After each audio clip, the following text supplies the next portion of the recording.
And on that note, here's a look at what people want from the budget. Listen in.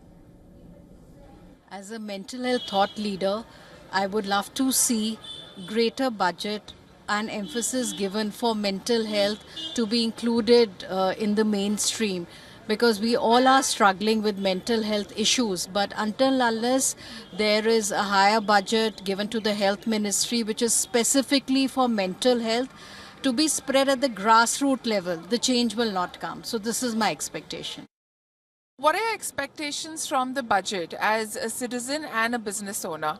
So from the budget, our main expectation is basically to reduce taxes on our governments, since they're handmade and they were exempted from taxes. But now the government is reduced, so we hope they reduce the taxes and we get so that we can get, even the weavers and karigars can get more payments, more money from us, because obviously if it's taxed, they also have to bear the taxes.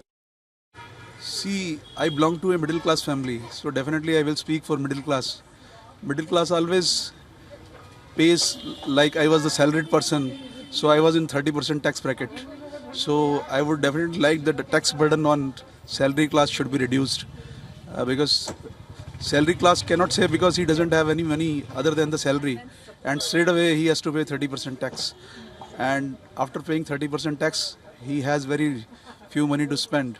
He can dream so many things, but buying capacity is extremely limited. Right.